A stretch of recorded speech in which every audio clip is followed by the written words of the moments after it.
I am so excited to have Katie Nguyen here. I've been looking forward to talking to you for a long time.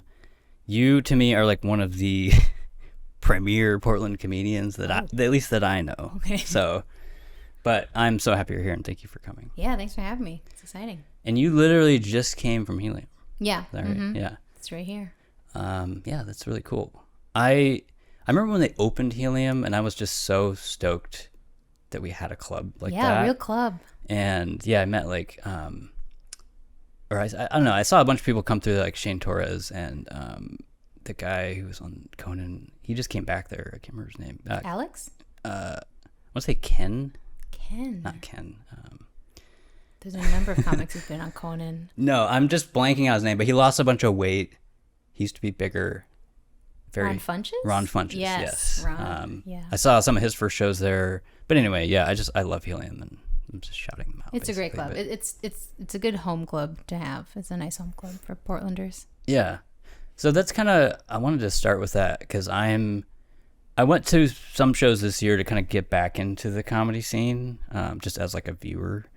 Have you ever considered doing comedy? I have. And Okay. I've looked at your class because okay. I actually I think it was probably 6 months ago or a year. I was like I've always wanted to do it. And I was like, I think they do classes at Helium. And I looked at it. I'm like, oh my God, I know this girl. Like, Yeah. and I didn't know that you were doing it. So, but yeah, I've thought about it and just doing, I don't know. What do you start with, 2 minutes or 5 minutes or something? Or In the graduation showcase, you'll get 5 minutes. In class, we start with like 3-minute sets. Okay. Yeah. Which is a typical open mic set length. Couple, 2 or 3 minutes or something. 3 minutes. Yeah. Yeah, they won't give you less than 3. Okay. Yeah, I'm just curious, like, because to me, I had a Lyft driver the other day, and I was telling him he was going to some comedy show, and I was like, to me, like, that's kind of the only game in town. But obviously, the Schnitz is for like huge headliners and stuff. But I'm just curious from your viewpoint, like, what's like the lay of the land for comedy in Portland now? In terms of like big artists, obviously the big ones will go to like Moda Center and they can actually sell at stadiums, and comedy is doing well enough, and Portland likes comedy enough for that to happen, like the big name comedians. Probably after that, the Schnitz, or some will do a night or two at Rev Hall. Rev Hall seats like 800. Oh, that's right, yeah. I've been to some shows there. Yeah, so I'll be opening for Todd Barry at Rev Hall in later September. Like I said, it's like 800. Some comics will do like 2 Rev Hall shows. Helium seats like up to almost like 300 people. So like a weekend there would be like a Thursday show, 2 Friday, 2 Saturday. So like close to like 1,500 people-ish. Wow, if yeah. they're big, they'll do like 2 shows Thursday, and they might add a show on Sunday. Sometimes they'll even add a matinee show if it's like a big artist. I think like David Tell gets like a lot. Usually it's Yeah. more than 5 shows when he comes through town. And he- it's really he what was they just prefer. here, too. Yeah, he was here. He comes fairly often. A couple times a year. or Yeah. something, yeah. So I think a lot of like comics like to do the club show. They like being in the club. Like Maria Bamford could easily sell like Rev Hall a couple nights, but she'll come through the club, which is really nice. She's really sweet. I got to open for her last year. She bought a rug for the club this year. Somebody was talking about the rug in the green room being kind of janky, and she just went out and bought another rug. Oh, that's cool. So yeah, like I would say typically the big stand-ups will be between like Rev Hall and Helium, and if it's like a internationally known person, they could do like Moda Center, but it's not quite the same. Not that I would turn down the opportunity, but obviously the environment's pretty different, like a stadium type. Yeah, that's space. cool though that you're, because I don't know Todd Barry, but I know who he is, and that's cool. You're opening for him and at Rev Hall. Have you've done some of those scale shows? Yeah, I've done Rev Hall a number of times. I got to host for Ron Funches there when he was there a few years ago. Portland Mercury does a Genius of Comedy show every year. I've done that a few times. Todd Barry, last time I opened for him in town was at Aladdin, which is like a 600 seat theater, Yeah. and he sold it out. So Okay. we were like, yeah, maybe next venue up. And he, at that point, that had been like the biggest sold out venue that he had done, which was really exciting. Wow, yeah. To be there for that. But yeah, he's got a lot of fans, which is great. He's a great comic, and he and I have similar vibes. Kind of dry. Your silly. styles. Yeah. Yeah. Which is nice. It's nice opening for it's nice opening for like comics you really like, and it's also nice. It's very nice opening for comics whom you like and respect, and whose audience overlaps with your audience. Yeah, same I've opened audience. for comics who are great and I respect and I enjoy the material, but they're just so different from I am that their audience doesn't always expect my style or something different than what they came to see in terms of the headliner. So Todd Barry, he's great, and our audiences are very much aligned. Nice. And I totally forgot to do this, but I wanted to open with apologizing to you, because how I met you, I think, was shooting this sketch in like 2013. And it was a friend of ours, Luke, that had wrote it, and I was working with him on a couple sketches. But I'm apologizing because I was a young man and I screwed up the sound on that sketch. Really? It's still online. You can go check it out. But I'm just always super hard on myself, and now I'm like, oh, I would have done way better like on that. And I'm apologizing because you did such a fantastic performance. That was like 10 years ago? It was like, I think it was 2013 or 2012 maybe. But dang. Even then, I was super taken aback by how funny you were. And I think you were either a lead or just like the second actor. And I was just like, wow. I think Dylan and Katie were like the leads, and then I was just the kind of weirdo who was really into cake. Yeah, that was kind of my thing. I come in because I'm real excited about the cake. I ate a lot of cake during that. So, but yeah, I'm sorry about that. I don't remember. What I remember is I feel like I screwed it up, because in one take I was holding my phone because I was looking at the script, and another I wasn't, and then one point there's an edit, and all of a sudden I'm not holding my phone, and I was. Okay. Well, that's probably my fault too. Did you edit that one too? I edited it, yes, and I'm taking responsibility for the sound, but accountability. I'll say this right now: my girlfriend at the time had a friend who was interested in the film, and I let her do sound, and like the battery died like halfway through, and that's what happened. But I'm taking the blame. I'm taking the blame. But anyway, yeah. So yeah, that's a cool. I'm just curious, like after you're talking about all the venues and stuff, like, do you feel like this is like a better time than in the past? Because as I talk to more people, I'm like, it seems pretty optimistic. Like I heard from somebody, I don't know if you know where Bent Image Lab is on Division. They're talking about converting part of that to a new comedy venue. Really? And this is just like investor ideation, but I used to work at Bent for a while, and I was like, that'd be a really cool, at least location. Yeah. Because then I know some people do work at Funhouse, and so there's kind of connects this like southeast thing to Helium, so you can almost like walk to all these venues. But yeah, I wasn't aware. But I don't know. Like when I hear stuff like that, I'm like, maybe this is like a blossoming time for comedy in Portland. But I don't know. You know much better than me. Comedy's doing really well in general. I think. One piece of that has been like social media. People are seeing a lot more of it because like algorithms and things like that. Portland has always been a good town for comedy. There's always a lot of stage time to be had. When folks move to like LA or New York, you can get a decent amount of like open mic stage time in New York. And LA, it's kind of scarce. There's like lottery system. You might sign up. You might go wait around for like an hour and not even make the list. Anybody who wants to start comedy in Portland can get on stage any night of the week. And there's so many local showcases. There has been like some conversation in the past of like some people being like, yo, like not everybody needs to start a show. Not everybody needs to start an open mic. And at that point, those people's kind of argument was that, you know, if we have a lot of amateur hour shows and somebody goes to a show for the first time and they don't enjoy it or they don't consider it good, they might not never come to a show. And then we're losing a potential comedy audience member. Because most people who don't go to comedy shows never go to comedy shows. So many people have been like, this is the first time I've ever gone to a stand-up show. Yeah. I haven't seen as much of that conversation in recent years, because if a venue doesn't feel like the show is serving its patrons, they just tend to just cancel the show. There really aren't any like bad shows that have been going and going. I don't know. Comics are thirsty here. Like wherever a venue will give them time to do a show, an open mic, they will take advantage of it. And you know, it's ultimately the venue's decision whether or not to continue it. So it's kind of nice because like many venues in town have taken a shot at comedy. Some of them decided it's not what their clientele really wants. But they dipped their toes in and they were. Yeah, a lot of people are really receptive, and a lot of businesses closed with the pandemic, but then a lot of newer ones opened too, and so then those have been giving it a shot, and a lot of comics have been talking about like, yeah, this venue, like the space is great, but the management doesn't seem to really want us in there, so it didn't feel really welcoming, or they'll be like, this space was great, but they didn't want to pay a host, and like at the very least, we want the host to get paid. So the scene's pretty open about, you know, like which venues have been hospitable, which ones have been like proactively gotten comedy in there. And there's just tons of stage time to be had in this town. A lot of people come here from like smaller cities. A lot of people will come here before going to like a New York or in LA. They'll get established because there are big opportunities to be had here. There aren't enough to like pay a mortgage, you know, like to work like 40 hours a week. There's just not enough of that. But you can make money. Yeah, the comics in town who are able to live off of it, they travel a lot more. They'll do like cruise comedy and college shows and stuff in town. If you're just staying in town, you can make a decent chunk of change, but you're probably not going to be paying off like all your loans and your rent, and it's just not the big enough of a town. Right. And do people augment that with a lot of the newer? I don't know if you can make a lot of money on TikTok, but like TikTok or podcasts or is it mainly touring and?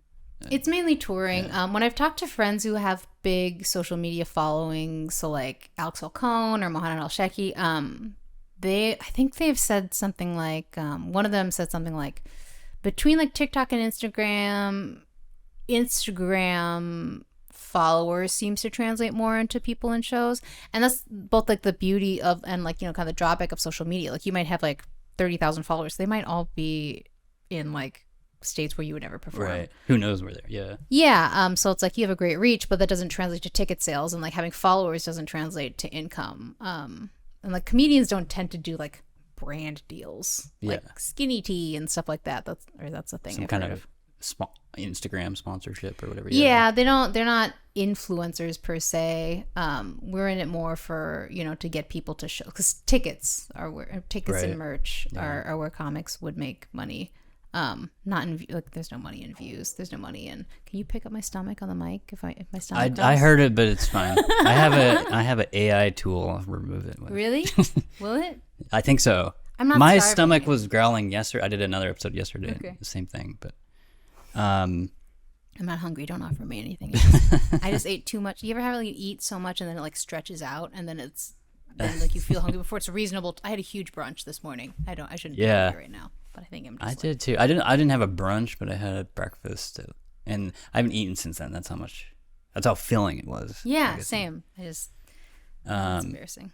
That's cool though. I was curious, like, this is like an off-script question, but like, do you feel like the pathway to like mainstream comedy is still just like get to LA? Because I know LA is just a huge hub still.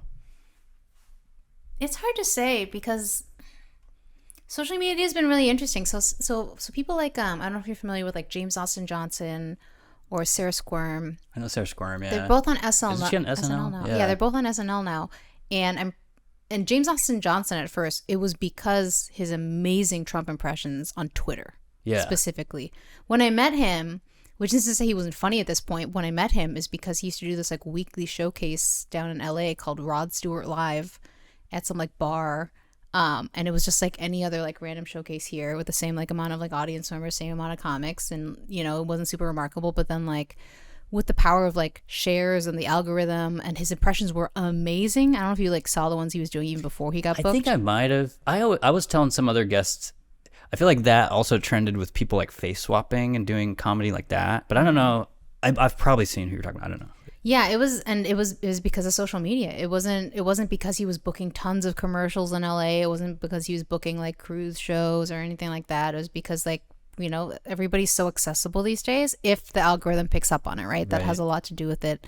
If you're able to like market or put in the right hashtags, or if you just like know one person who's got like 100,000 followers, if they retweet you, you know, so it's been nice for like some folks in that like they wouldn't normally have the opportunity, but I think for some folks it can be daunting, you know, like, well, I don't have a follower who has 100,000 people who would retweet me, and there's so much talent out there, and so much more of it is being seen these days, and it's interesting because like, you know, there'll be a lot of people who start stand up after getting big on like TikTok. There's a lot of people. That's what I wanted to ask you about, because it's so flipped to me, and then I've heard comedians now complain about that and say like they don't know like the etiquette of the stage and that. I don't know, but yeah, I mean there is etiquette, and I don't know if they're funny and they make people laugh, I'm like all for it. I can see why people might feel salty about it because they'd be like, yeah, it's not the same grind, you know, you're not like going to a dive bar and performing for 3 people who are so drunk they're not going to remember what you said like 5 minutes from now. You haven't gotten heckled by like some like jerk who just rolled in off the street and got kicked out immediately. You just like made videos in your room. But like TikTok is an incredible amount of work. Like there's so much editing that goes into that. And like people who get big on TikTok, it's because they put out a ton of content. Yeah. You make one TikTok and go viral. I was just thinking you could argue that it requires the same like consistency of doing open mics, not in the same like you're physically going there, but like you got to post all the time, I'd imagine. You know? Yeah, and I can see how like people be like, yeah, well, this stuff doesn't hit as hard on stage. It's like, yeah, well, it's a different media. Like there's people who got big on Twitter who started doing stand-up after, you know, and there's a lot of gatekeeping comedy in general. There's a lot of people like School of Hard Knocks, you know, like right. I grind, you know, I hit up 3 open mics a night for like 3 years, you know, and I still didn't make it. It's like, I don't know.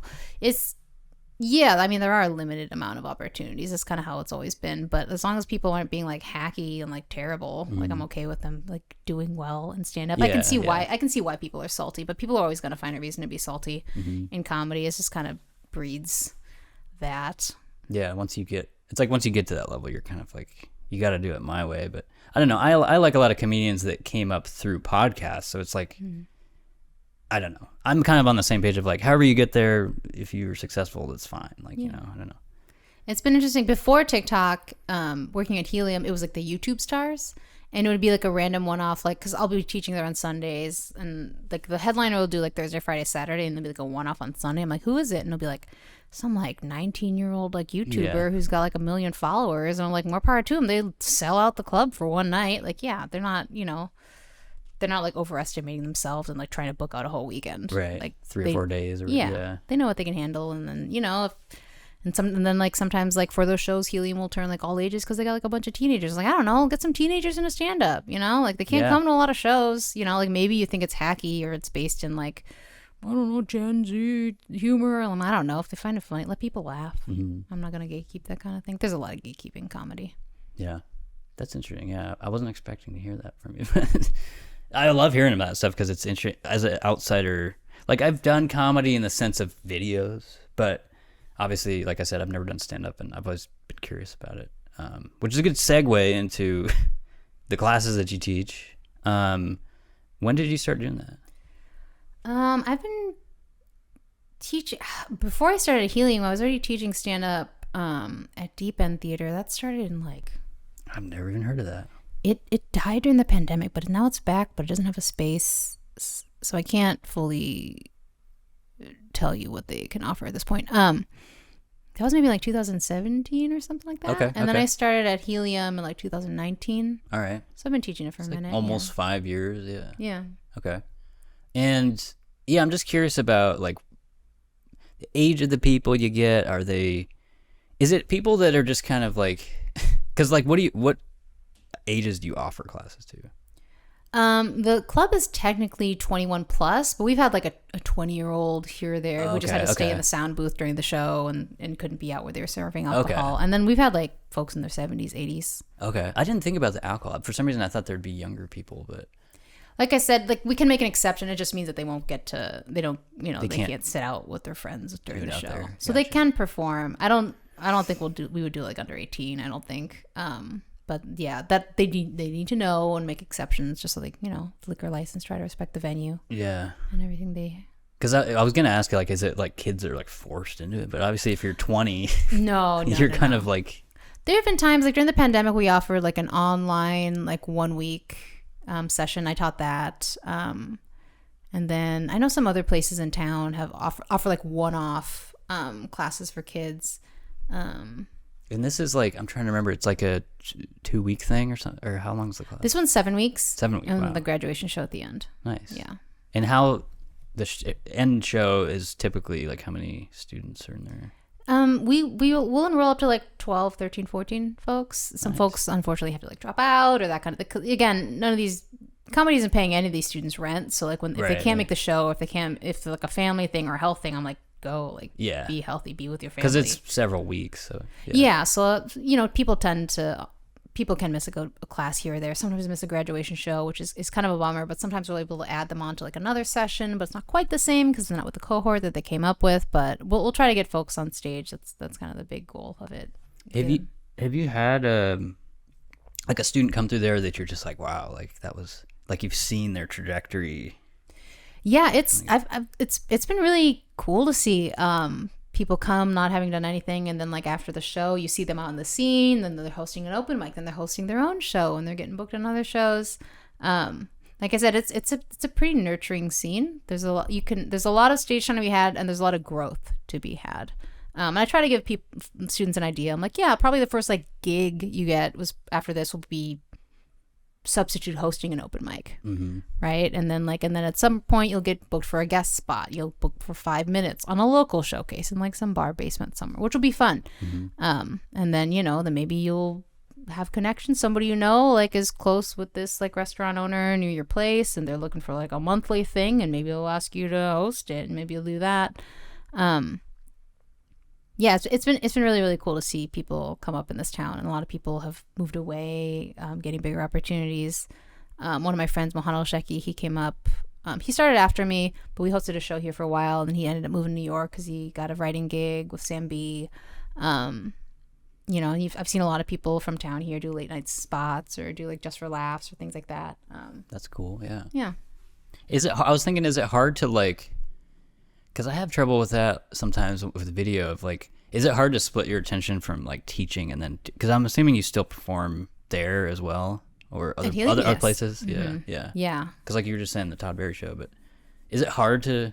A little. Like I'm going to miss one of the current class sessions shows so I can go, because I'm doing his Portland, Seattle, and Vancouver, BC shows at the end of October. But I know so many great comics in town. I'm going to get a sub to come in. Which is nice for the students because they'll get like another perspective, and I'll book somebody who's very accomplished as well to sub for the class, and I'll let them know like get another perspective on this, somebody with different experiences. So yeah, it does mean that like sometimes I'll miss a class here or there if I'm doing a show, but because the folks at Helium understand, so like don't take your opportunities. I didn't mean so much scheduling as far as like, because like what I do for my day job, like I was telling you a second ago, I end up having to do like comedy stuff in my day job, and so like it's one of the reasons I started doing this, because I'm like I just don't have like the mental energy at the end of the day to like do both.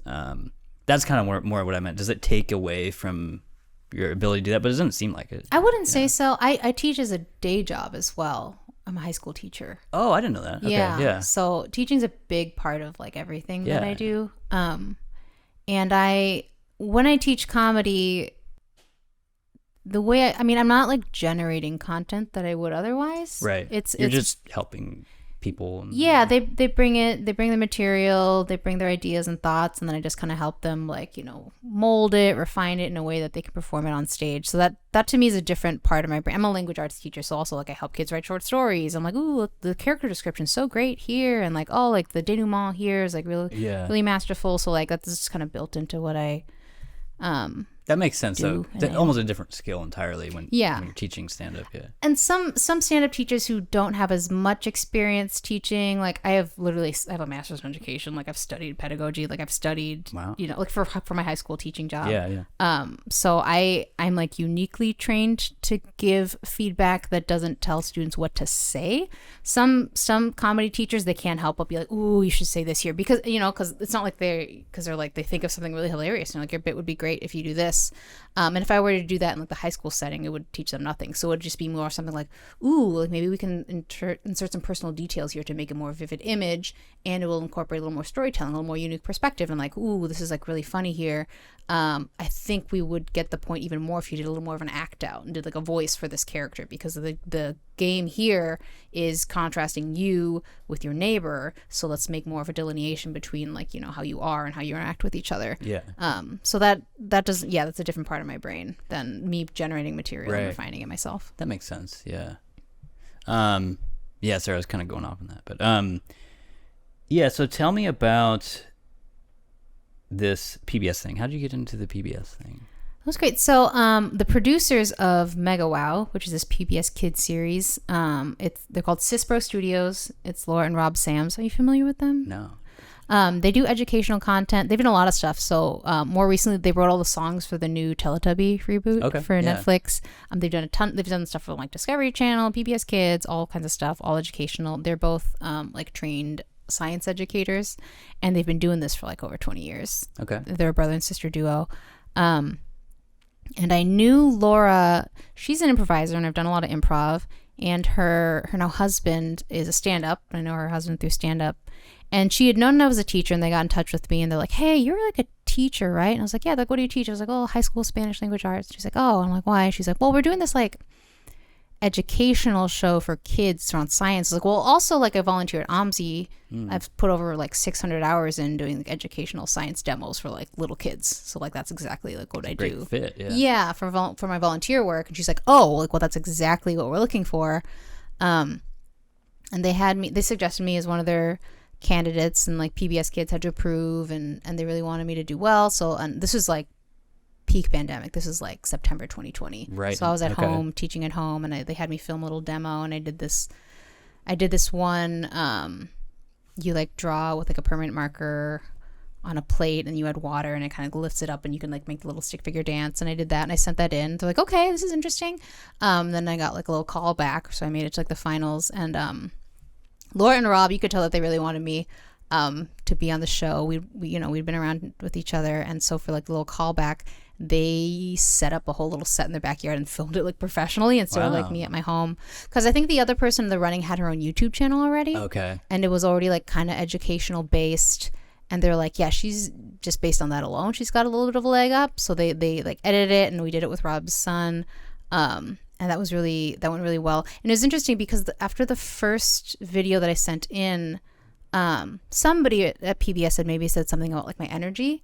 They maybe like wanted it amped up, and the way I kind of am with kids is that I talk to them like they're adults. Yeah, I'm the same way. Yeah, and like it's not to say, and I'm goofy with adults, which isn't to say that like I'm dry, the Duchess of the Manor kind of thing. It was, but like I'm not gonna if a kid isn't like feeling really high energy, if they feel nervous or something like that, I'm gonna try to match their energy so they feel comfortable. But what was interesting was after we filmed the second video, and after we filmed the first episode. One of them was like, I really like how she talks to the kids. I like how she doesn't like dumb it down. She's not like overly like peppy and sweet. And I'm like, yeah, because that's how I think we should talk to kids. So I was kind of nervous after the first one. I'm like, well, if they want like clowny, like cheery no matter what energy, that's not how I interact with young people. I don't really, that's just, and some people do, and it's not bad per se, but it's just not how I naturally. Not your thing. Yeah. But in the end, a lot of people, even after the series came out, they're like, I really like how you talk to the kids. Like, they have a voice in it. You match their energy. You're not trying to like pull them in a certain direction in terms of tone or in terms of how they should feel or mood or things like that. So that, I ended up getting booked for that. And that was great. We made during like peak pandemic, end of 2020, first part of 2021, we were filming. And we did 10 episodes, and those ended up coming out on YouTube in the summer of 2021, but then last year, was it 2022? They got put on PBS Kids app, and it got to see a lot more, because not every parent lets their little kid watch YouTube. Right. It's a little sketchy. Yeah, even like the YouTube Kids app, like it's just it's fraught. So once I made it to the PBS Kids app, I started getting a lot more messages from families, and like would get like videos of kids like saying "Mega Wow," and it's been really, really, really sweet that they reached out, because I'm on social media. But yeah, it was an amazing experience. I really like educational stuff. I got to be really goofy. I co-wrote it, and then also there's a lot of improv, and all the conversations with the kids are, unscripted. We weren't asking for actors. We just the kids who want to interact, and they made sure Laura made sure that I was trying everything for the first time too, and I was saying it to the camera, I've never tried this before. That was a big piece of it. It wasn't like me with this planned out lesson that I've done a million times, like helping you do it. It's us doing it together. We were socially distanced. We were on camera. I don't know if you've seen an episode, but we would Zoom with the kids, and we would like send them supplies to their house, and we would kind of give them instructions, and then we would like try it together on camera and film them and film me. And they seemed to have a lot of fun doing it. And it was just kind of a nice, like break from quarantine. Yeah. This was peak quarantine for the kids and for me. They were in school online. I was teaching school online. I didn't really get to meet any of them in person, but we got to kind of joke, and they got to do experience, and they made it on PBS Kids, and a lot of them were really proud of that. So nice. it was really cool. Yeah. Does it feel like a lifelong dream kind of thing? Like, was TV an aspiration? I've never had like a specific medium being my aspiration. It did feel like all of my skills and experiences led to that moment. Like as a comedian, as an educator, as a science educator. It kind of took it all. Yeah, it felt like it was made for me, the opportunity. And like everybody I talked to was like, yeah, this is 100%. Like I said, like it wasn't just teaching, it was just comedy. The fact that I did science demos with little kids at a science museum for like 10 years. Yeah. It does seem kind of destined. Yeah. Yeah. And the fact that I'm a comedian and like I was able to, like, as an improviser, you know, I was able to like handle, you know, when a kid would say something like way out of left field, like, yo, okay. And right. I don't know if then the first episode, like a balloon pops on my head. And I like, it was pretty funny. Like a lot of people's their favorite part of the whole series, but like I remember some people like, oh, you almost swore. I was like, nah, never. That's not gonna slip. Like I was on Zoom with like a 6-year-old. I'm not gonna. Right. That's not gonna happen. I know what I'm doing. Yeah. Yeah, I'm pretty camera trained or classroom trained at this point. Yes, you probably do it every day. Yeah. Yeah. So, it was just so up my alley. It was really wild that even like came up. That's funny you mentioned the energy thing, because that's something that bugs me as a video producer. Like, and I'm not gonna like name specific things, but like there's a lot of people who are like turn it up the energy, and I've always been of that way of like, look, if that's not their natural way of doing this, like you're not gonna bring that out of them. It's not gonna feel authentic. Like, yeah, and these were already kids who were like had a big camera in their face. Right. You know, you want to feel comfortable more than you want the shot to be, you know, exactly what one specific person on the team thought it should be. It's like, yeah, this is about education at the end of the day. And not every kid learns with this, you know, the same way, at the same pace. They don't always have the same look on their face when they're trying something new. Some get nervous, some don't. And at the end of the day, like how those kids felt in those experiments meant a lot more to me than like them getting the perfect like sound bite, you know, or getting the perfect like little gif out of filming. Yeah. Yeah, I think for me it's like always, because I worked in local TV for so long, it reminds me of like that, of like you're putting on like kind of a persona, like if you're asking somebody to do that. But anyway, it's kind of an aside. But yeah, I was also curious, I saw you've been writing. Did you write for New York? What is it? I got a piece published in the New Yorker. That's cool. Yeah, that was really cool. Was it this might make me sound really dumb, but was it super long? I thought that was their thing, of like a super long Not for piece. They have Shouts and Murmurs, which is their humor section, okay, which is generally like a page. Okay. That's their little comedy area sort of Yeah, thing. Okay. Shouts and Murmurs. And they have the Shouts and Murmurs is the weekly in print, and then they have the daily Shouts, which is daily online. And when I first submitted, they got back to me and like, hey, we want to feature this in Daily Shouts. I was like, yeah, hell yeah. I'll be on the New Yorker like website, on their Twitter, all that. And then the humor editor was like, actually, I showed this to like the editor in chief, and he wants to put it in print. And I was like, what? Wow, that's yeah. cool. Yeah, that was really, it was cool to like be able to like buy. Yeah, and I'm guessing you have one. Yeah. Yeah, that's really cool. Yeah, it was really interesting because, you know, like if I tell anybody who doesn't report, I'm like, yeah, I work at Helium. They're like, cool. And they don't know, but like most people I know are familiar with New Yorker. Yeah. Yeah, and I think that was like the first time my parents realized that like this is, I mean, it is in a sense a hobby, and that I enjoy it and I do it because I love it. And if I stopped doing it, I could still like pay rent. But I think they realized like, oh, well, she's being recognized by like reputable organizations, publications. Because again, my parents don't know Helium. Like people in comedy, like yeah, they know Helium. Right. But people outside of it, that was kind of like, oh, and the PBS Kids, that and the PBS Kids thing. It's like once there's a brand they recognize. Yeah, and anybody can Google it. Right. Like I have like a track that like gets played on Sirius XM sometimes, but my parents couldn't like Google it and find it the way they could look up Katie Nguyen New Yorker, and it'll come up. Katie Nguyen PBS Kids, it'll come up. What's the series? Is that a comedy thing, or that's the? It's a comedy thing. So what happens? So I got a track on Best of Helium Volume 1. Nice. So they were Helium has their own publication and their own like album, or what would you call it? Label. Record label. Yeah, and they went around and they did like Best of Portland, because they've got clubs everywhere, and like Best of different ones, and I ended up getting a track on that, which was really cool. And then the goal of that isn't just to be on the Helium record label, because who knows how many records they actually sell, is that those could get picked up by Sirius XM. And then it depends, different shows will play. You don't actually find out what shows play your stuff. You just know how many times you just get sent like a Okay, check. I see. Yeah. But I think what I was told was there's a few different shows that do comedy. They just pick comedy tracks out.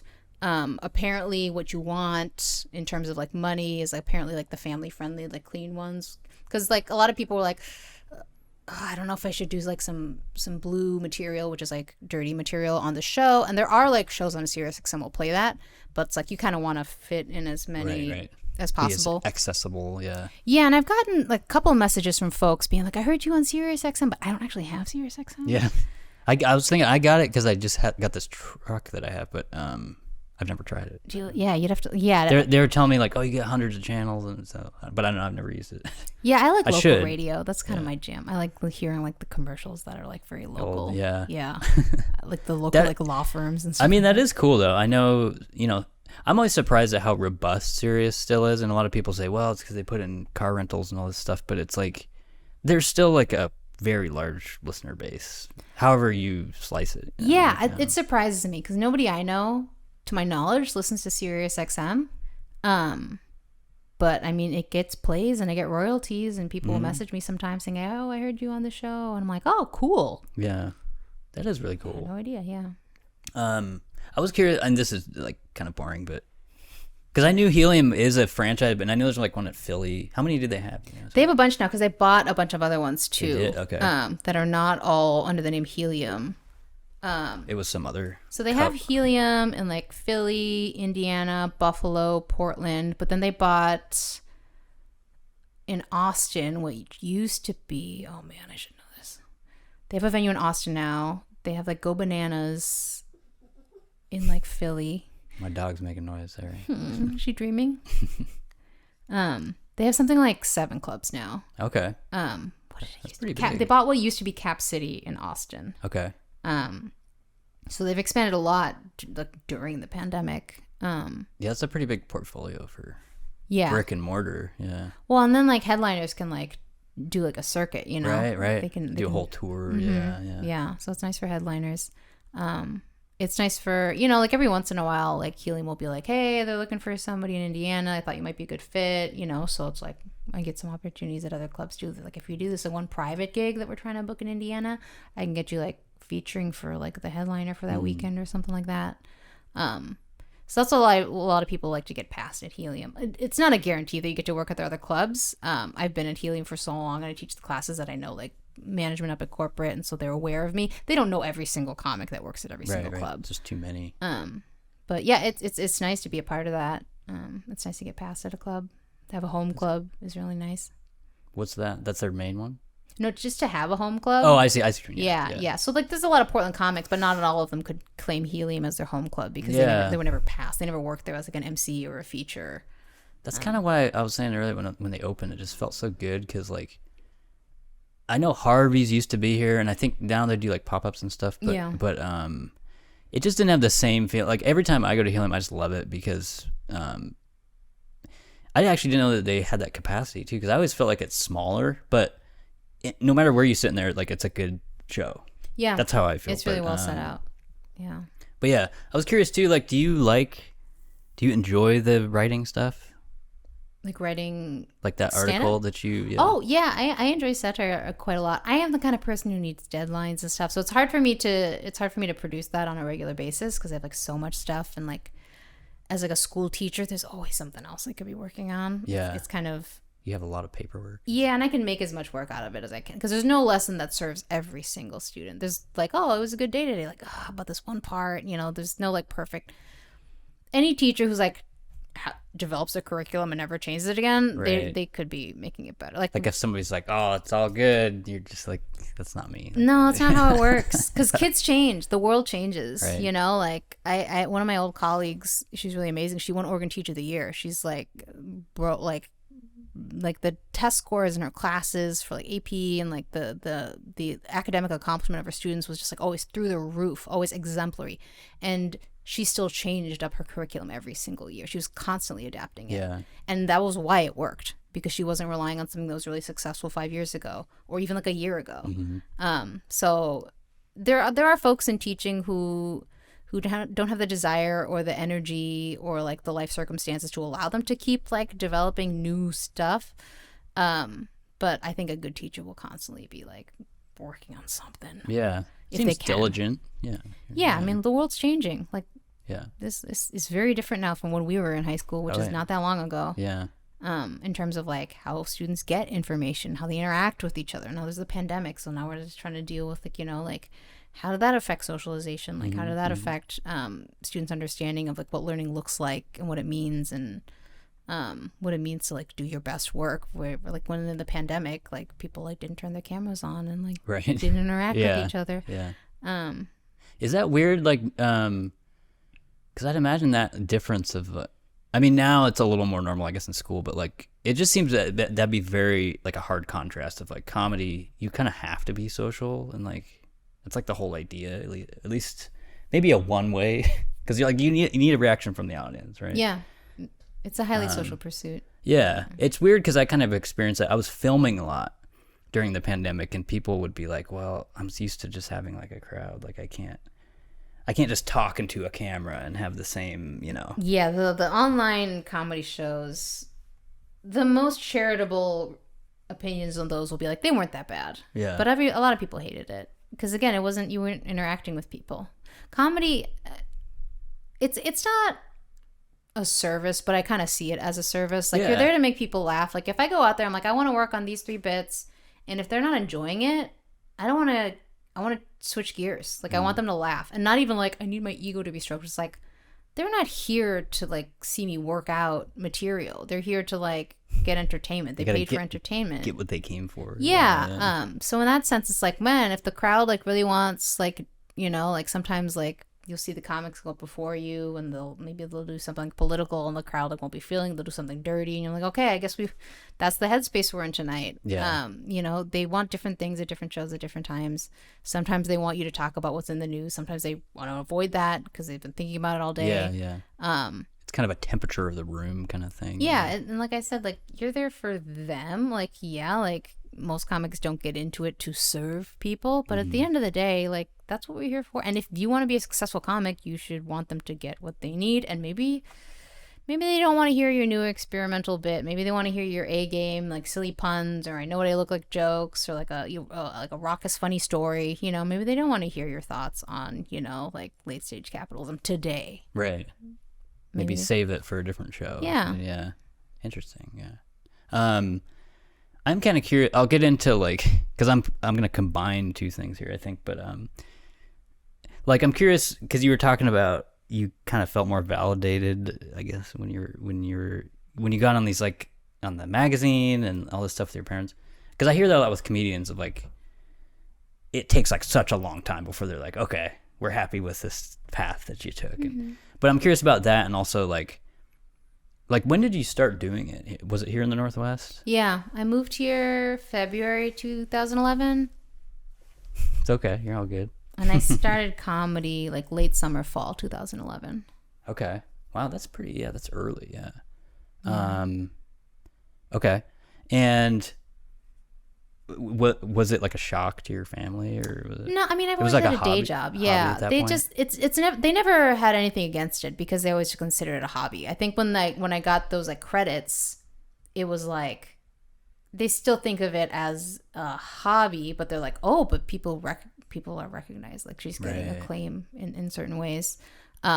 It would probably be different if I told them like I'm quitting my day job, I'm gonna work, go all in. Yeah, they would feel differently. Not because they don't respect artists, but you know, like a lot of folks who come from like immigrant or refugee families, the goal isn't necessarily, the stereotype is they want prestige, that they want doctors, lawyers. What they want is financial stability. Yeah. That's all they hope for, because not all they hope for. They want me to be happy as well. But like they struggled through like not having any money, and what that meant for them as like a young family, and what it meant, you know, when they had babies, and what it meant when they had like, you know, trying to take care of their siblings and their parents and that kind of thing.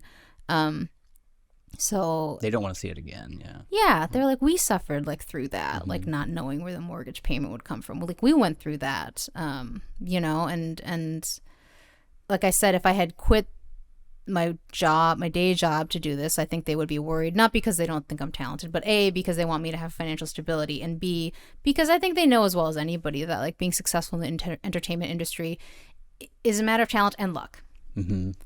Combination. Yeah, when people ask me like about moving to like LA or New York, and I just kind of, my response, they seem to think it's like a matter of like not believing in myself. And I was like, I know that I'm talented and I'm funny. I also know a ton of people who are incredibly talented and funny, and they haven't had the luck that has given them the opportunities that they've sought when they've moved to LA or New York. So it's simply not like, there's so much talent out there. Yeah. And I fully recognize the fact that like I do make people laugh, but I also know it's like a who you know and a luck thing as well.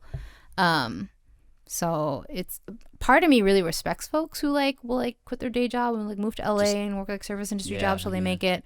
And then part of me just has that intergenerational trauma of like having come from like a poor immigrant family, and like me knowing like financial stability is a really big deal for me. Yeah. I think it'd be really, really hard for me to like live paycheck to paycheck, not because I live a lavish lifestyle by any means, but just because that has just kind of been like ingrained in me because of what my parents went through. Yeah. No, that makes a lot of sense now that you've explained everything. Because I didn't even know like to me, like you're hustling, like you're working a lot, and yeah, I find that too, of like, I appreciate that about immigrants, is that they come in here and hustle and like work their ass off more than most Americans do, like born in this country. And so it's just like, I don't know, I can see that in you. I actually didn't know that you did so much, but yeah, it's surprising. I can totally. I'm spread pretty thin. Yeah. Yeah. But yeah, yeah. But it's nice that they've never disrespected comedy. They've never been like, why do you do this? They've always respected my creative pursuits. And again, comes with a caveat because I'm able to, pay for rent and things like that. But yeah, I think, they just don't know anybody. None of their friends' kids have done that. So, none of their friends' kids have the same credits I do because they didn't do that. And the type of, accomplishments that they are able to recognize are like, you went to this college, or you got hired by this firm or things like that. So it's more in their they're more looking at the finance, like monikers or whatever. And they know what like tech companies are big, and they know what like schools are Ivy League, and they know, they don't know what comedy clubs are big. They don't know, I mean, they know New Yorker, but it's not because New York, if it were strictly a comedic publication, they wouldn't know it. They know it because it also publishes news and short stories and poetry and that kind of stuff. And same thing with like PBS Kids. Like if it only did like comedic stuff, they wouldn't be aware of it. But they know it because it does like educational content and that kind of thing. Mm-hmm. It's funny too. I was going to mention, I had my friend on yesterday because you were just saying how like people can be really funny and then kind of go unrecognized. I had my friend in yesterday who's half Korean, and I've known him since like middle school. But he's, to me, genuinely one of the funniest people just like I've known. But I was telling them, like, you didn't take the comedy path. He's got, like, 2 kids now and stuff. But it's just interesting to me that how you see that. Like, there are just truly funny people, but they never pursue it in any professional sense, Yeah, I mean, for a lot of people, if your goal is to have a family and support your family, going all in on comedy is not... It makes sense, yeah. Yeah, it's a huge risk. And again, it depends on, like, what you're willing to risk. Like, yeah, maybe if he, like, didn't have, like, a family to support, like, the risk would be lesser.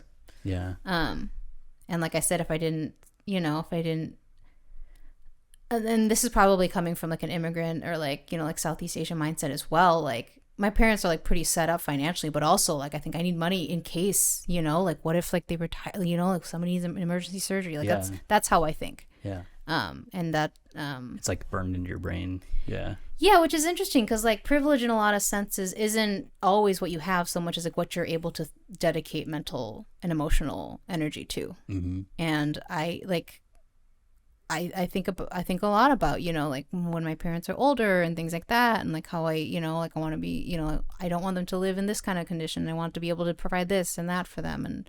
And I, which isn't to say like other people don't think about their parents, but like, no, that does seem kind of rare on that. I mean, that sounds dark, but like, I don't think most people think about that until it's too late, or it's, getting late. Yeah, and I grew up thinking like that because in my family, it's multi-generational household. My grandparents have never lived as like my grandparents' house. It's like also where like my aunts or uncles live with them. Yeah. Like nobody in my family has ended up in assisted living, which isn't to say that it is bad to put your family in assisted living, because a lot of times they need care that you simply couldn't provide if they need like caretakers or things like that. But I think it might just like it'd be harder for me to accept that than somebody whose parents, because most of my friends' grandparents have lived in assisted living. Yeah. In some way or another. Common, yeah. Memory care, assisted living, and some of them have a blast. Like some of those, like it's great for a lot of them. They have like socialization, they have programming, that kind of stuff.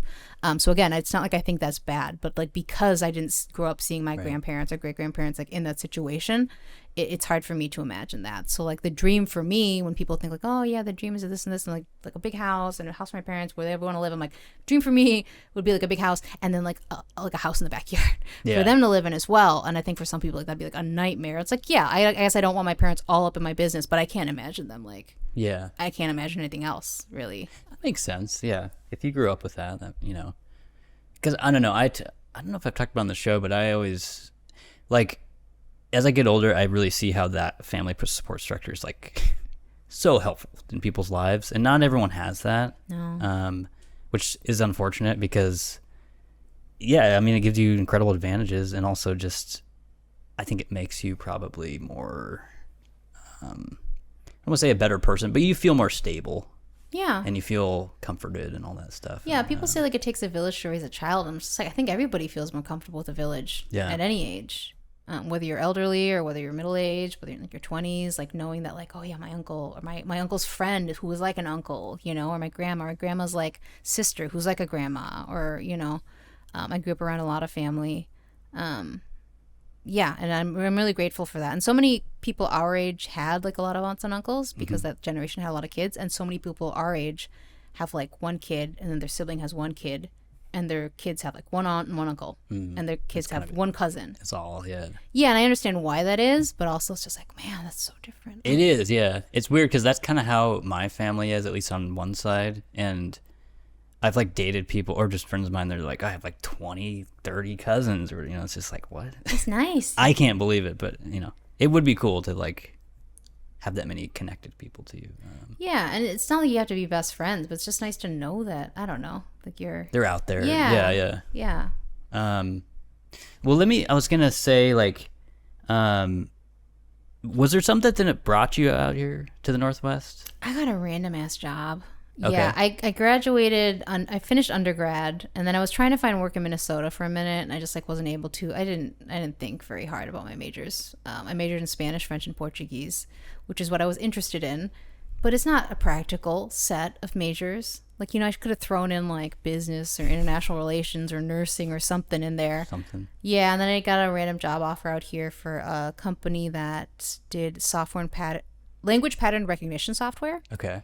And they did in a bunch of different languages, so we're basically training a machine to recognize different types of websites. And I was hired to help train like the English, Spanish, French, and Portuguese. Gotcha. Okay. Engines, as they called them. And I was like, 23, and at that point, all of my friends were either like going abroad and like teaching English or something like that, or they were like already settling down back in Minnesota. And when I'd gone to college, I had lived with one of my best friends that I met when I was 10, who's still like one of my best friends. And like the guy I was dating, like my high school sweetheart, lived in the dorm across the street. And I never really I made new friends, but I never had to make new friends. I never had to start from scratch. So when I was like 23 and I couldn't find work, then I got this job offer out here. I'm like, I should have something of that experience. I should go somewhere new. A lot of my friends had that when they went to college. They went up to like some random state, and they started from scratch. And I didn't do that at all. I lived like 4 hours away, and I lived with my best friend, and I like my boyfriend lived across the street at the time. So it's kind of like going to college in the town you grew up in, sort of. Is that pretty much. Like it wasn't far enough away to like feel like I grew in that sense. Like I said, like I made some friends, but like I spent most of my time with people from my hometown. So I hadn't been out here before, and I didn't know anybody out here, and I was like, well, this will be it. This will be my experience. So that's how I ended up out here. That's cool. I do think that's healthy too, like, because I definitely did it when I moved here, and it's just like you Where have are you to. from originally? Well, I'm from Southern Oregon, but I'm from like a small town by Ashland, if you know Ashland. But yeah, it's like I did that, and I think it's very like, I don't know, cleansing. Maybe that sounds too spiritual, but like I've had other opportunities when I'm like my age now, and I came very close to being like, do I want to rebuild my network and like new, you know, jobs and housing and all that? But I've never done it because I feel like it's healthy to do once. I just don't know how many times it's healthy to do. But. Yeah, and some people get in the habit of doing it a lot. I don't know if I have that in me. I am somebody who feels their roots very strongly. Like my friends, I actually a large circle of friends that I've known like 20 years. Wow. Yeah, It's a long time. Yeah, I make friends. Apparently, it's a very Minnesota thing to like make friends and just like be really good. Which apparently sucks if you move to Minnesota. Apparently, if you try to make friends in Minnesota, it's hard because everybody like hangs out with people they met in kindergarten. But for me, I'm very good at long distance friendships. I'm very good at maintaining friendships. So I mean, starting over like honestly wouldn't be that bad because most of my friends don't even live in Portland. My really really close friends. But yeah, there's something about coming here. It was. You said cleansing. It was very humbling as well in a very healthy way, I think. Like I remember within like a couple months after moving here, I got an ear infection because I used Q-tips too much. And I had to like, I didn't have a car and I was trying to figure out like urgent care within network, and it ended up being this like random ass clinic out in like Swan Island Industrial District, and I was trying to like navigate on the bus and I got lost because like it's a weird area. It is. And then it is like almost all industrial. Yeah, and that was before I had a doctor. smartphone. Yeah, and I was walking around in the industrial district like looking for a clinic, and like it was just like it was like a rough experience, but it was very like, yeah, I am all alone right now. Yeah. I get what you mean. Yeah. Yeah, and I handled it and it was fine, but like, yeah, so when we talk about the value of having a village nearby and knowing that, like, it was before I had like made really strong friendships here. Like, if that happened to me, if like I didn't have a car tomorrow and I had an ear infection, there's like 20 people I could call in town who would they'd be like, you're in pain, let me take care of you. So it was humbling to not have that like, you know, village nearby, but then, you know, it was an exercise in like cultivating relationships with people and finding my people here.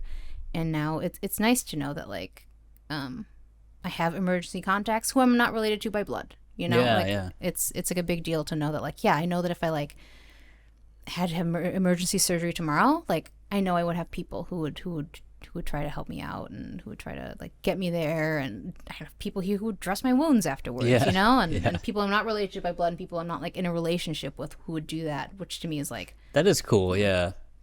And this might sound really weird and morbid maybe, but I've later in my life been trying to build that group of people like more than my own family.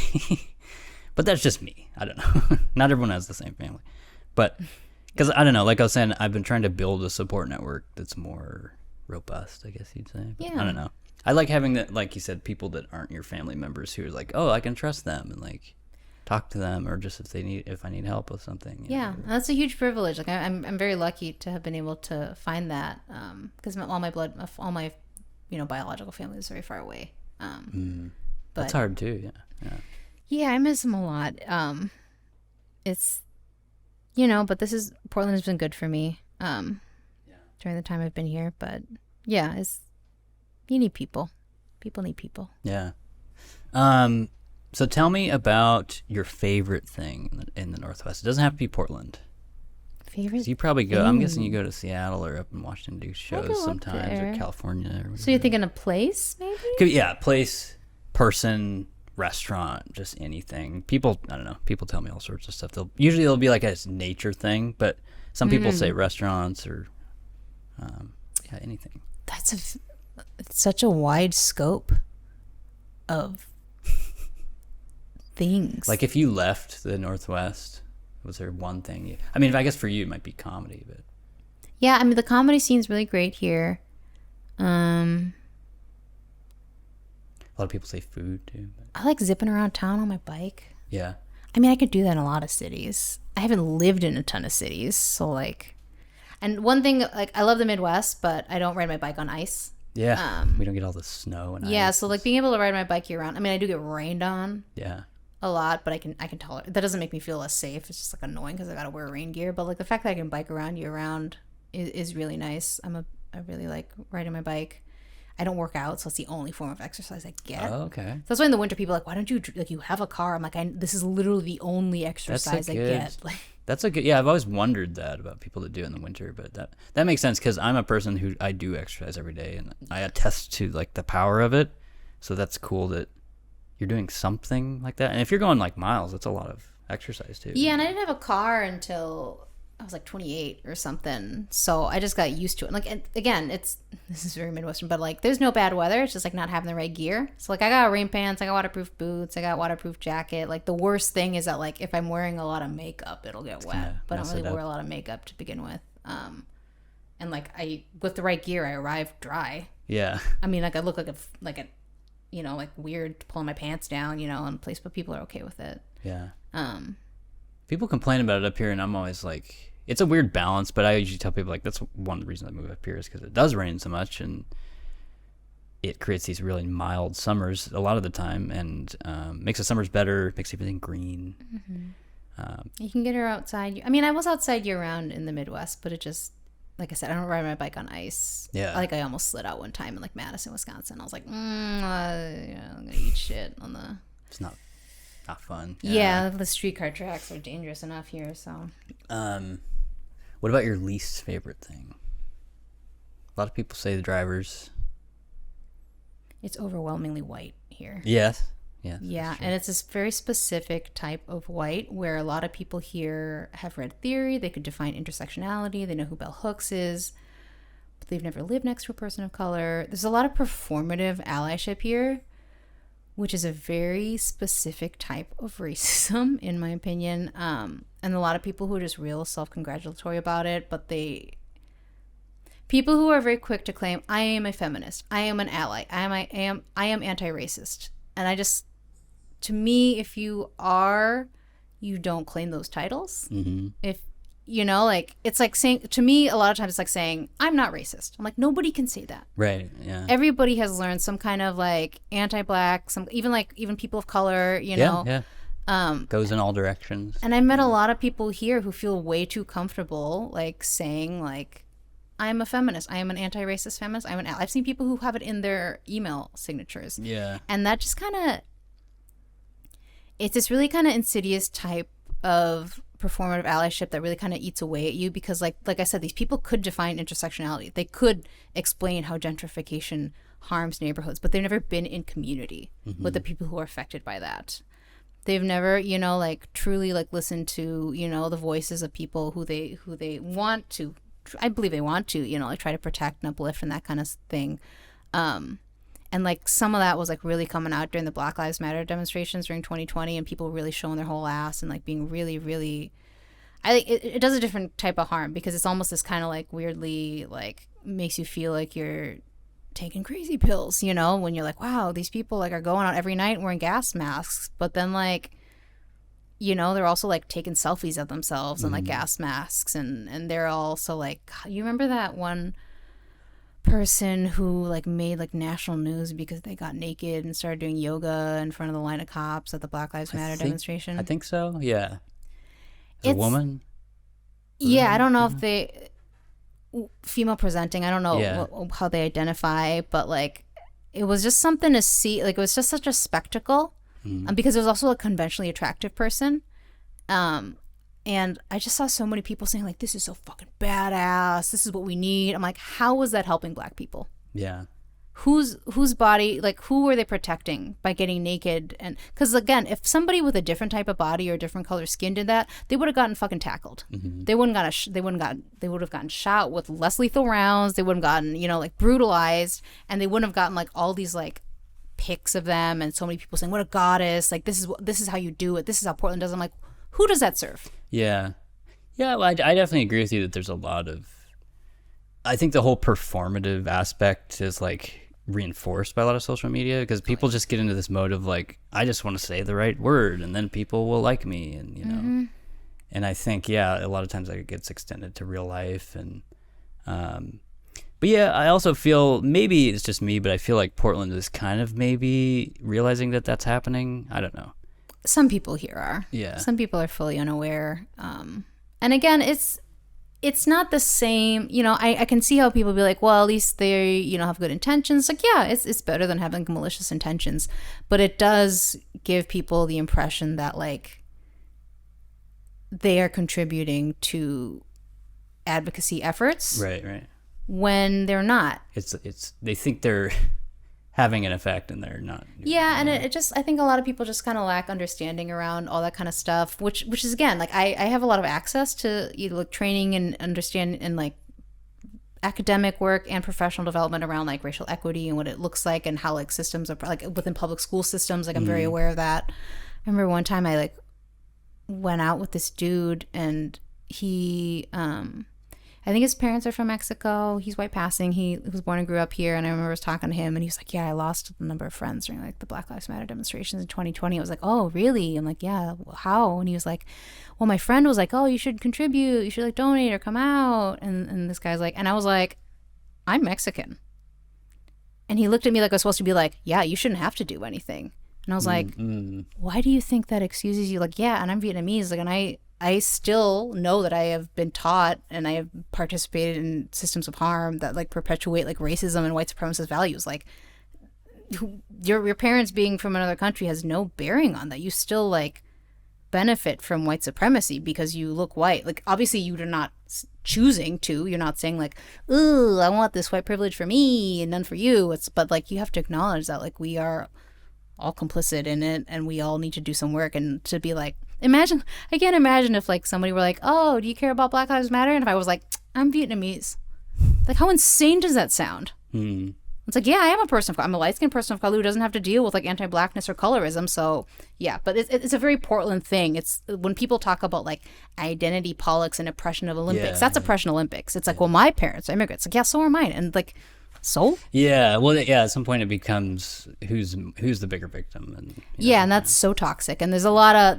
that in Portland specifically. And like I said, it's a very interesting problem because again, it's not the same as like outright, like people saying the N-word and harassing people in the street. The name or yeah, it's not the same. But like within like public schooling, like a lot of times like a form of racism or anti-blackness or anti-indigeneity is just people like lowering standards for those students, and like not expecting them to rise to the occasion, and then like like not teaching them what everything they deserve, or not like giving them what they need.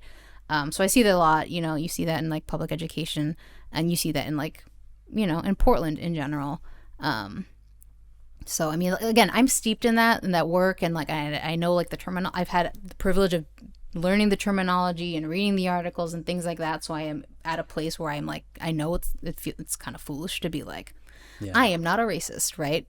And I recognize that most people don't have access to that, but at the same time, like if you hear that kind of stuff over and over and over again, you're just like, man, it just really weighs on you. I'm sure you're hearing a lot more, because of probably how much you see it and touch it and all. Does that make sense? Yeah, I mean, like the stereotypes, the stand and deliver, the freedom riders, they're like, "Oh yeah, I'm gonna help these kids. I'm gonna." My brother, there's that one. What was it? It's like an episode of South Park where like Cartman, my brother quotes this at me. He's like, "How do I teach these kids?" And it's just like the joke, like, "Oh yeah, I'm gonna reach these quote unquote inner city, these urban, these like these kinds of things." It's like, maybe you're not, like.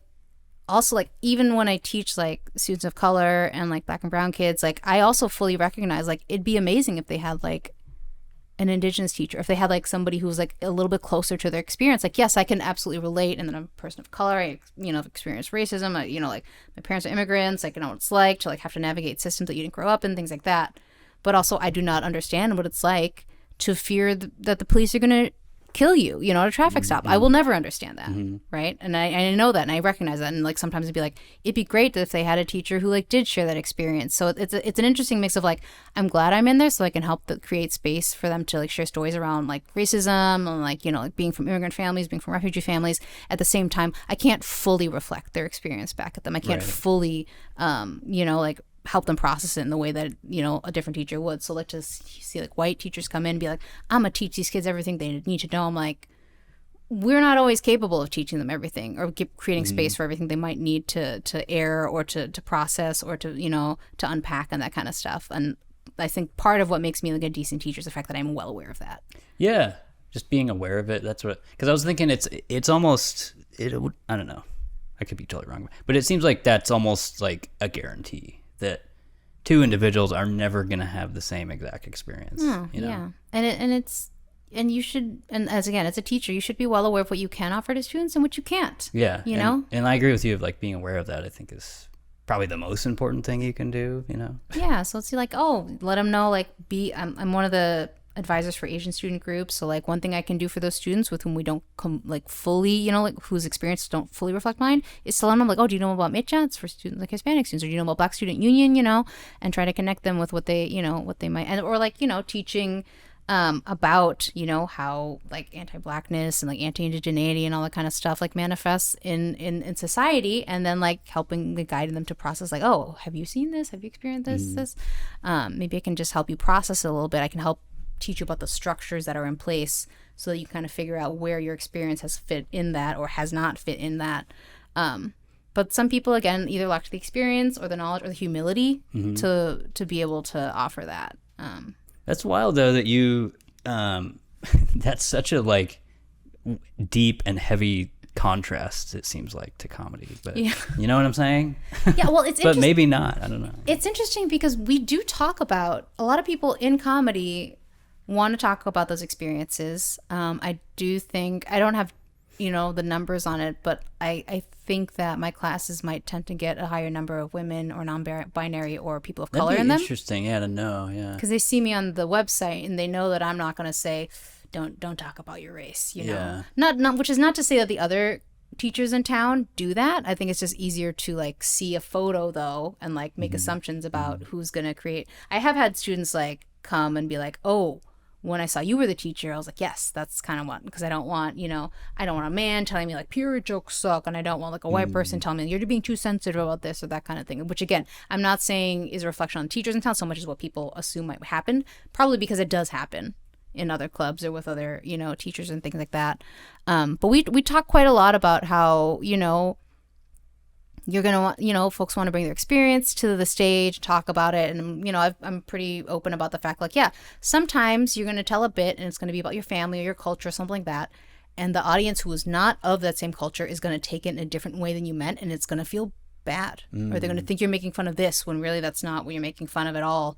And it's going to feel like there's this thing about comedy where you kind of implicitly give the audience permission to laugh at something, right? Or to make fun of it. So I have this one bit in which it's about like dogs, and I had this just one line in the setup where I explained like I didn't grow up with dogs. My parents like in 60s Vietnam didn't grow up with like house pets. Like culturally it was not like a thing. And I would just say like my parents didn't have dogs growing up. It was a cultural thing.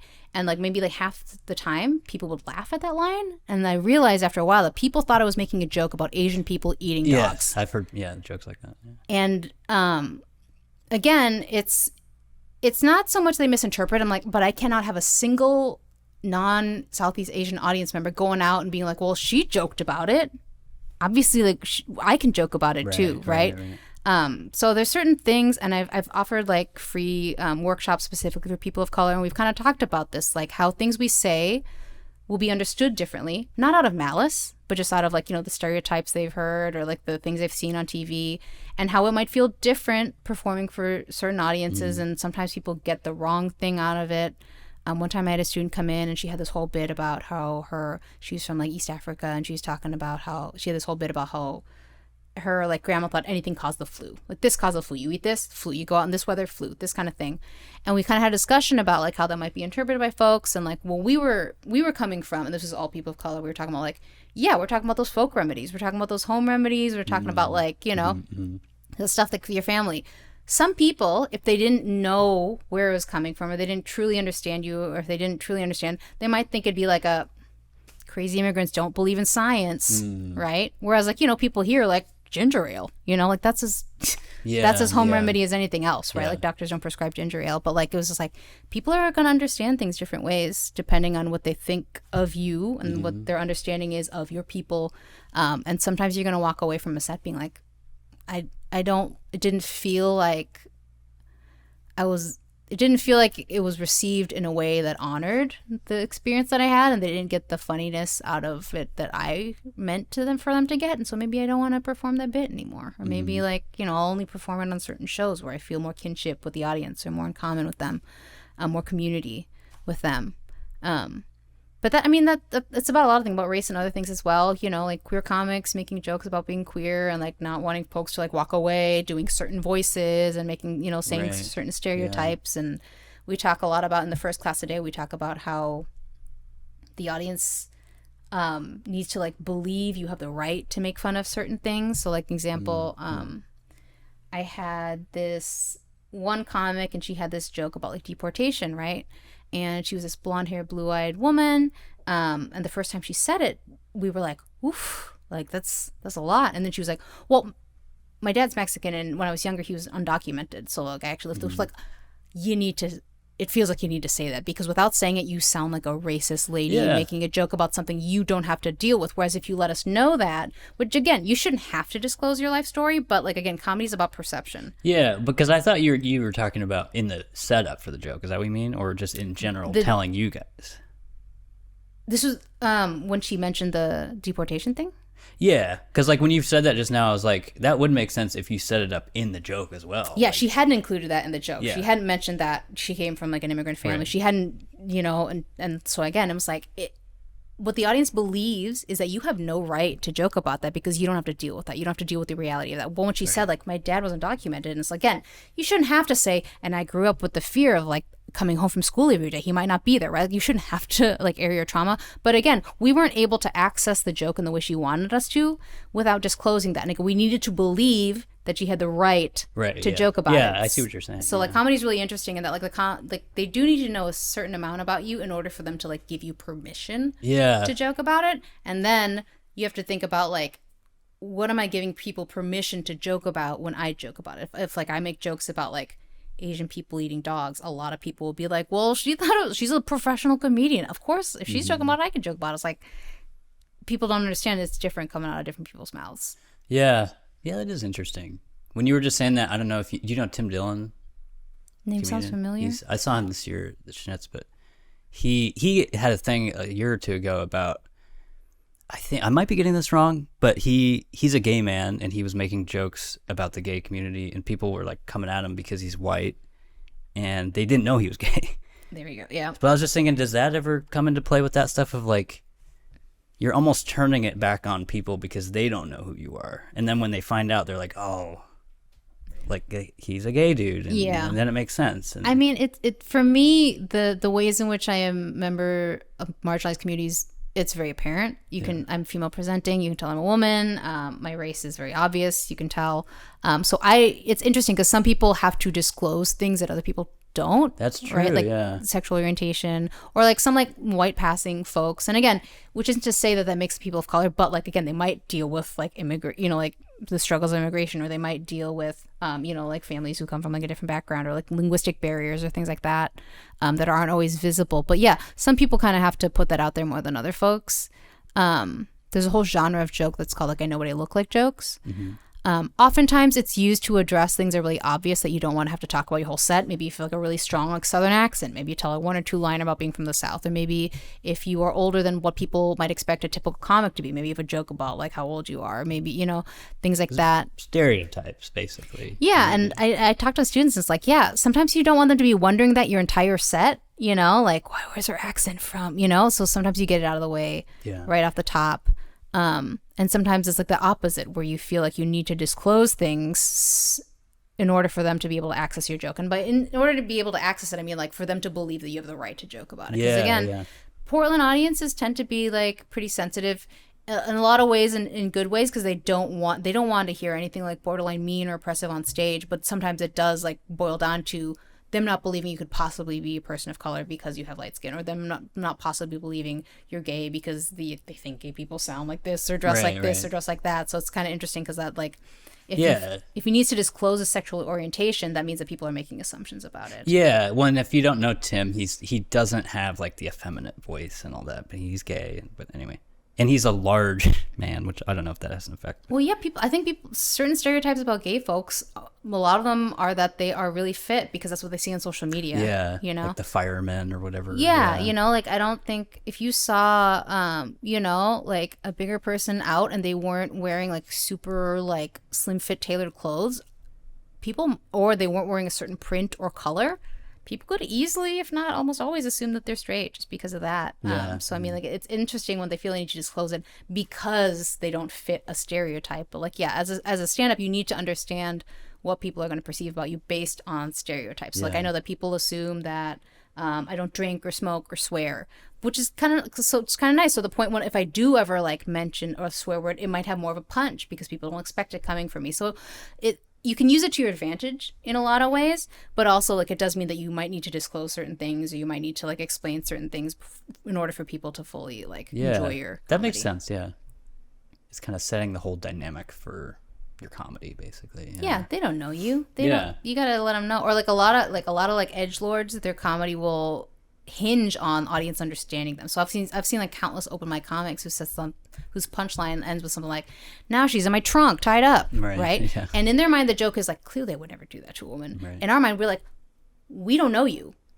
Do you have a woman in your trunk right now? Right? And again, it's like, maybe it requires a little more explanation, or maybe like a detail here or there so that we can actually get the joke. But again, at the end of the day, we don't know you, and we don't tend to give you the benefit of the doubt if your idea of a punchline is violence against women. Yeah. So like, yeah, they're like, clearly it's a joke. It's like, no. Yeah. No, it's all really interesting to me too, because it's just, I don't know, comedy is very different than it used to be, but yeah, I don't know. A lot of that makes a lot of sense to me, especially if you are a comedian. Obviously, you have to really think about this stuff, and yeah, and you can use it to your advantage, which is it's not just like, oh, this sucks. It's like, I don't know. I had this one older student one time. He was like in his 80s. He had the dirtiest set I've ever heard, but it worked because he looked like this unassuming, and because of the stereotypes about like old people not being sexual, like they've had more sex than any of us. Yeah. Right. But his entire turning set, it upside down. Yeah. His entire set was about jacking off. Yeah. His entire and like ejaculate and all that kind of stuff. And it only worked because he was an older person that people didn't find threatening. If he had been like some like ripped like 24-year-old dude told that set, people would hate him. Doesn't It'd have be the like same gross. effect, Yeah. So like this comic, he knew it, and he like really milked it, and it was really, really funny. The audience loved it because he didn't seem like, he didn't come off as aggressive, or he didn't come off as like womanizing, he didn't come across as like any of that, simply because of stereotypes about his. He could have been. He wasn't. He could have been a huge douchebag. He wasn't, but he could have been. Yeah. But nobody would assume that about him. Yeah, and I get that about advantages. Yeah. I was curious before, and feel free to ask me anything too before we wrap it up. But I was curious, only because you worked at Helium, or still worked there. Do you remember Eddie Sue? Do you know that guy? Yeah. He went back to Taiwan. Yeah, he did, which sucks. I like Eddie, but very fun. But yeah, I remember I saw him win like one round of the Portland's Funniest, and it was just weird because I worked with him at the time. He does like really? 3D art and stuff. Yeah. And I just had he kept telling me, I do comedy, and I was like, okay. And I went to the show, and I was like blown away at how funny he was, and I don't know.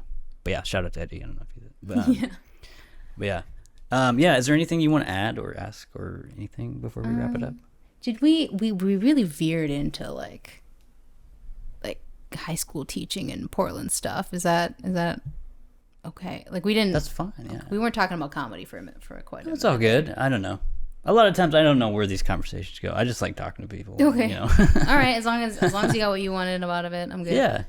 No, totally. Like I appreciate you coming on, because I don't know. Like I said, I do comedy like indirectly, if that makes sense. So I love talking to people that are actually in the scene, and and I'll have stand up. So yeah, you should check out if you're ever bored on a Tuesday night, Helium open mic on Tuesday nights. It's a good mix of everybody. Because anybody who works at the club as like a host or feature will automatically make it on, so you'll guaranteed see like some heavy hitters in town. And then if you're brand new to comedy, if it's your first time at Helium, they'll always put you up too. So you'll get an interesting mix of people who like know what they're doing, and then because it's some people's first time, you will hear some stuff that you're like, oh, I did not expect to hear that on a Helium stage, because it's an open mic. But you'll see like 20-25 comics. It's usually a good mix Tuesday nights. Would you say that's the best open mic in town? For an audience member, yeah, absolutely. Okay. Yeah, because it's the only stand-up club. Like, people go there to see an open mic. Other open mics are at a bar. Maybe people aren't there to see an open mic. And like I said, Helium's guaranteed to get like local headliners up, like like at least 5 to 10 like every single night, which you don't necessarily get at every single open mic. All the heavy hitters do hit up open mics, but you're not guaranteed to get so many in a single night.